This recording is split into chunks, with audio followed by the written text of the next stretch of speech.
Welcome back. You've made it to part 3 of this thrilling story. If you missed part 1 or part 2, the links are in the description.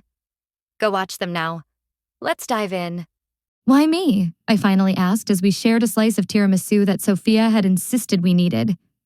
There have to be dozens, hundreds of women who would be interested in you. Women from your world who understand the complications, who wouldn't need everything explained. Why pursue someone like me? Dante set down his fork, his expression serious. Because every woman I've dated from my world has wanted me for what I could provide. Power, money, status, protection. They saw Dante Salvatore, head of the organization, not Dante the man. You didn't know who I was when you asked me to kiss you. You just saw a stranger who might help you get through a difficult moment. But now I do know who you are, I pointed out. And yet you're still here, he said. Despite knowing the risks, despite having every reason to run, you're sitting across from me, sharing dessert, asking questions about my mother and my childhood. You see me, Emma, the man and the reputation, and you're trying to reconcile those things rather than running from them or only seeing what you want to see. I'm still terrified, I admitted. Good. If you weren't scared, I'd worry about your judgment. He reached across the table, his hand covering mine. I can't promise this will be easy. I can't promise there won't be moments when you question everything. But I can promise honesty, protection, and that I will never intentionally hurt you. Those are big promises. I don't make promises I can't keep. We left the restaurant an hour later, stepping out into the cool New York night. The street was quiet, just the distant sound of traffic and the occasional passerby. Walk with me? Dante asked. Just for a bit. I'll have the car follow us. I nodded and we started walking. No particular destination, just moving through the village streets. Dante's hand found mine and I let him hold it, marveling at how natural it felt. I need to tell you something, I said as we walked. About Marcus, your ex. He's been texting me since last night. He wants to talk. Says we need to discuss things. He's never been this persistent before. Dante's hand tightened slightly on mine. What kind of things does he want to discuss? He won't say. Just keeps insisting that I need to hear him out, that it's important. I've been ignoring the messages, but he sent another one during my shift today, saying he was going to come by my apartment if I didn't respond. Something dangerous crossed Dante's face. He's threatening you. I don't think he means it that way. He's just Marcus thinks if he's persistent enough, people will eventually give him what he wants. It's how he operates. And do you want to speak with him? No, I said immediately. I have nothing to say to Marcus. We're done. Seeing him last night just confirmed that. Whatever he wants to discuss, it doesn't change anything. Would you like me to ensure he stops contacting you? There was something in Dante's tone that made me look at him sharply. What do you mean by ensure? I mean, I could have a conversation with him. Make it clear that his continued contact is unwanted and won't be tolerated. Nothing violent, he added, seeing my expression. Just a conversation between men about respecting boundaries. That feels like it might escalate things, I said slowly. Or it might end them definitively, Dante countered. Men like your ex, they need someone to make them understand consequences. You've told him no. He's ignoring that. Sometimes a different messenger is more effective. I thought about it. The feminist part of me bristled at the idea of needing a man to fight my battles. But the practical part, the part that was tired of Marcus's texts and threats and attempts to insert himself back into my life, saw the appeal. Let me handle it my way first, I finally said. I'll send him one clear message. Tell him explicitly to stop contacting me, that we have nothing to discuss. If he continues after that, then maybe we can revisit the conversation idea. Dante nodded, though I could tell he wasn't entirely satisfied. But if he shows up at your apartment, then I'll call you, I interrupted. And the police in that order. The police should be first, Dante said. Probably, I agreed, but I have a feeling you'd get there faster. We walked in silence for a few minutes, just being together. Hands linked, the night settling around us. I should get home, I said reluctantly. I have another shift tomorrow and I need sleep. Dante flagged down the Mercedes that had been slowly following us at a discreet distance. Let me ride with you, he said, just to make sure you get home safely. I wanted to protest that I could take care of myself, that I'd been navigating New York alone for years, but I also wanted more time with him. Wanted to stretch out this evening a bit longer. Okay. The drive to my apartment building took 15 minutes. When we arrived, Dante walked me to my door, his hand on my lower back, his body positioned between me and the street in a way that was probably instinctive protective behavior for him. "Thank you for tonight," I said as we stood outside my building, for dinner, for the walk, for just being normal for a few hours. "Thank you for giving me a chance," Dante replied, "for not running when you had every reason to." We stood there for a moment, the space between us charged with possibility. Then Dante leaned down, his lips brushing my forehead, my cheek hovering near my mouth. "May I?" he asked softly. In answer, I closed the distance, kissing him with more confidence than I'd felt last night. This kiss was different from our first. Slower, deeper, filled with the knowledge of who we were to each other now, rather than the desperate performance of strangers. His hand came up to cup my face, thumb brushing my cheekbone, and I melted into him, into this moment of connection and possibility. When we finally broke apart, both slightly breathless, Dante rested his forehead against mine. "I should go," he said, "before I do something that violates your slow timeline." "Probably smart," I managed, though I was having trouble remembering why slow was important when he was looking at me like I was something rare and precious. "Good night, Emma." "Good night, Dante." I watched him walk back to the car, watched the Mercedes pull away into New York traffic. Then I finally went inside, climbing the 4 flights to my studio, feeling lighter than I had in months. I sent Marcus a message before I went to bed. Clear, unequivocal. "Marcus, stop contacting me. We have nothing to discuss. If you continue to message or threaten to show up at my apartment, I will file for a restraining order. This is my final communication with you, Emma." He read it immediately. Then the 3 dots appeared, disappeared, appeared again. Finally, his response came through. "You don't understand what you're getting into with Salvatore. I'm trying to help you. He's dangerous, Emma. His family is connected to things you can't imagine. People around him get hurt. I'm worried about you." I stared at the message, anger, and something else. Something that might have been touched, despite myself, by his apparent concern roaring in my chest. Then I blocked his number and went to bed. I didn't hear from Marcus for 3 days. 3 blissful days of work and painting and texts from Dante that ranged from good morning messages to random observations about his day to photos of books he thought I'd like. We had dinner twice more, once at another quiet restaurant, once at his penthouse where he cooked for me, producing a pasta dish that rivaled anything I'd eaten in Italy. "Where did you learn to cook like this?" I asked, watching him move around his kitchen with practiced ease. "My mother again," he said. "She believed a man should be self-sufficient, that depending on others for basic survival needs made you weak. So she taught me to cook, clean, manage a household. My father thought it was ridiculous that we had people for those things, but she insisted." "I'm glad she did," I said. "This is incredible." We ate on his terrace overlooking the city, talking about everything and nothing. Dante told me about his week, a combination of legitimate business meetings and vague references to other obligations that I didn't ask about. I told him about my patients, about the 3-year-old who'd been extated successfully, about the family who'd said goodbye to their daughter, about the small victories and heartbreaking losses that made up my work. "I don't know how you do it," Dante said. "How you care for these children, support these families, knowing that some of them won't make it." "Someone has to," I said simply. "And on the days when we do save them, when a child who shouldn't survive does, when a family gets to take their baby home, those moments make everything else worth it." "You're extraordinary," Dante said. And the way he looked at me made my breath catch. "You see that, don't you? How rare you are." "I'm just a nurse," I protested. "No, you're a person who chooses every day to walk into one of the hardest situations imaginable and try to make it better.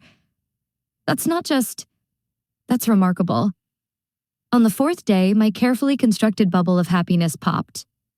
I came home from a particularly brutal shift to find my apartment door ajar, not broken open, not obviously forced, just unlocked and open about 2 in.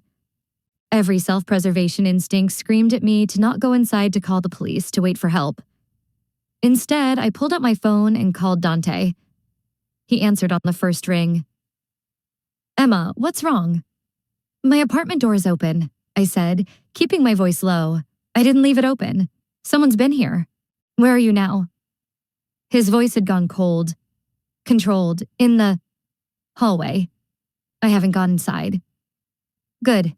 Don't go downstairs to the street. Stay where there are people. I'm sending someone to you now. They'll be there in 3 minutes." "Then I'm coming. Dante, I should call the police. You can call them once my people have secured the situation," he said. "Please, Emma, trust me. 3 minutes." He hung up before I could argue. I stood in the hallway, staring at my open door, my heart pounding. 2.5 minutes later, 2 men appeared at the top of the stairs.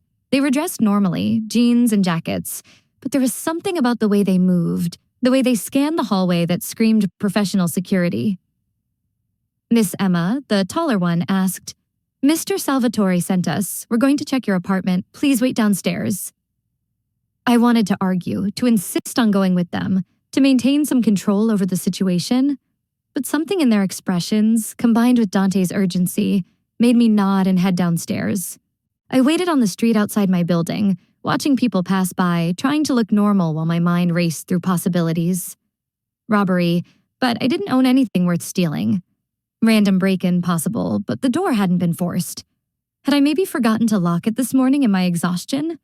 That didn't feel right. Dante arrived in his Mercedes 7 minutes later, emerging from the car before it fully stopped. He scanned the street, spotted me, and covered the distance in 3 long strides. "Are you hurt?" His hands came up to cup my face, turning it side to side, checking for injury. "No, I'm fine. I didn't go inside." "Your people are up there now." "Good, that's good." He pulled me against his chest, and I let myself lean into him, feeling the solid warmth of his body, the steady beat of his heart. One of the men from earlier appeared in the doorway of my building, catching Dante's eye. Some silent communication passed between them, and Dante's arms tightened around me. "What?" I asked, pulling back to look at his face. "What did they find?" "Come with me," he said instead of answering. "I'll show you." My apartment wasn't trashed. That was the first thing I noticed when Dante led me inside, his hand firmly on my back. Everything was mostly where I'd left it. My bed was made, dishes in the sink, painting supplies in their corner. But there were differences. Subtle wrongness that made my skin crawl. My drawers had been opened, not violently, but methodically. Contents shifted through. My laptop, which I'd left closed on my desk, was open. And on my bed, placed carefully in the center of my pillow, was a photograph. Me and Marcus from 6 months ago at some charity event smiling for the camera, except my face had been crossed out with red marker and written across the bottom in the same red marker. "Be careful who you trust." I felt the blood drain from my face. "Marcus," I whispered. "Maybe," Dante said, his voice carefully controlled. "But this is fairly sophisticated for a jealous ex-boyfriend. No forced entry, no obvious signs of search. They knew what they were looking for. Moved through your space methodically. What were they looking for?" One of Dante's men answered. "Information, probably. Her laptop was accessed. Files searched. They were looking through documents, emails, anything that might connect Miss Emma to Mr. Salvatore or reveal information about your relationship." "This is because of me," I said, the realization settling like ice in my stomach. "Someone wanted to know about my connection to you." "That's the most likely explanation," Dante agreed. His face was carefully blank, but I could sense the fury he was holding in check. "Emma, I need you to pack a bag. Enough for a few days. You're not staying here. I can't just leave my apartment." "You can and you will," he said. And there was no room for argument in his tone. "Someone violated your space, left a threat, accessed your personal information. Until we know who and why, you're not safe here." "Dante, please." He turned to face me fully, his hands coming up to frame my face. "Please, Emma. I can't protect you if you stay here. Let me keep you safe just for a few days until we sort this out." I wanted to argue, wanted to insist on my independence, on my right to stay in my own home. But the photograph on my bed, my face crossed out in angry red, kept drawing my eye. And underneath the stubborn independence was fear. Real, visceral fear that someone had been in my space, had touched my things, had left a message meant to terrify me. Okay, I said finally. A few days, but I need to work my shifts. I'll have someone drive you, stay with you at the hospital. That's excessive. It's necessary, Dante interrupted. And non-negotiable. You can argue about everything else, but on this, I need you to trust my judgment. I packed quickly, throwing clothes and toiletries into a duffel bag. My painting supplies because I knew I'd need them. My laptop, though Dante's people had already confiscated it to check for spyware or tracking software. 20 minutes later, I was back in Dante's Mercedes, heading toward his penthouse. My entire life reduced to a single bag. I'm sorry, Dante said once we were moving through traffic. This is exactly what I warned you about. Danger by association. Someone wants to know about you because of your connection to me. Do you know who? I have suspicions, he said grimly. There are several parties who would benefit from finding a weakness in my organization. You, Emma, are now that weakness. So this is about leverage. They want information they can use against you. Yes. Will they hurt me? The question hung in the air between us. Not if I have anything to say about it, Dante said. But I need you to understand this has escalated things. We're no longer talking about a casual relationship, about taking things slow. Someone has identified you as important to me, which means you need protection. Serious, constant protection. I don't want to live like that, I said, looking over my shoulder constantly, having bodyguards, being afraid. I know, Dante said softly. And if you want to walk away, if this is too much, I'll arrange protection for you regardless. Make sure you're safe even if we're not together. You don't have to stay with me just because someone threatened you. I looked at him. Really looked at him. This dangerous man who'd kissed me at a stranger's request, who cooked pasta and quoted poetry, who read obsessively and missed his mother, who was now offering to protect me, even if I chose to leave. I'm not leaving, I said. I'm terrified and I'm angry that someone violated my space and I have no idea what I'm doing, but I'm not leaving. His hand found mine, squeezing gently. Then we'll figure this out together. The next few days fell into a strange new routine. I stayed at Dante's penthouse, which was far more comfortable than my apartment, but felt like living in a hotel. I went to work with a driver and a discreet bodyguard, a woman named Maria, who posed as a nursing student, shadowing me for the day. She was professional, competent, and intimidating despite her friendly demeanor. Dante's people investigated my apartment break-in, working with their own resources rather than involving police. I learned that in Dante's world, law enforcement was a last resort, not a first response. We found 3 listening devices. One of Dante's security people told us on day 3. Hidden in her bedroom, kitchen, and living room, professional grade. Probably placed during the break-in. So they're listening to everything, I said, feeling nauseated. Conversations, phone calls, everything. We're listening, the man corrected. We've removed them. But yes, for approximately 4 days, someone was monitoring your apartment. Any leads on who? Dante asked, his voice dangerous. Still working on it. The devices are European-made, available mostly in Eastern Europe. That narrows it down to a few possibilities. After he left, I turned to Dante. Eastern European. That means something to you. It suggests involvement from the Clove organization. Dante said, Russian mob based in Brooklyn. We've had disagreements in the past about territorial issues. They've been pushing into areas my family traditionally controls. This could be an attempt to gather intelligence or create leverage. So this is mob politics. Everything in my world is mob politics, Dante said. And you're now part of that world, which means you're a piece on the board, whether we like it or not. That night, I couldn't sleep. I stood at the windows of Dante's penthouse, looking out over the city, trying to process everything that had happened in less than 2 weeks. 2 weeks ago, I'd been a heartbroken nurse, living alone, working too many shifts, convinced I'd never trust anyone again. Now I was living with the mob boss under protection from the Russian mafia.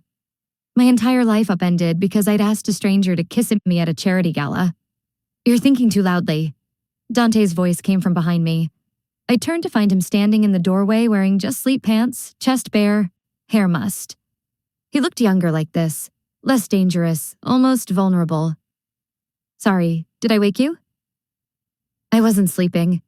He crossed to stand beside me at the window. I was thinking about how to resolve this situation without anyone getting hurt. So far, I'm not coming up with many good options. What are the bad options? I asked. War, he said simply.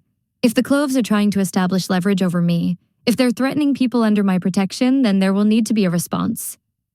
Something that makes it clear that such actions won't be tolerated. You mean violence? Yes. He didn't try to soften it. Didn't try to make it sound better than it was. In my world, Emma, strength is the only language some people understand. Show weakness, allow a threat to go unanswered, and it invites more aggression. And me? I asked. What happens to me while you're at war with the Russian mob? You stay safe. Dante said that's non-negotiable. Whatever happens, whatever this costs, you stay safe. At what price? How many people will get hurt because I asked you to kiss me at a gala? That's not on you, Dante said firmly. The Kosevas have been looking for an excuse to push boundaries for months. You're just the excuse they chose. If it wasn't you, it would have been something else. That doesn't make me feel better.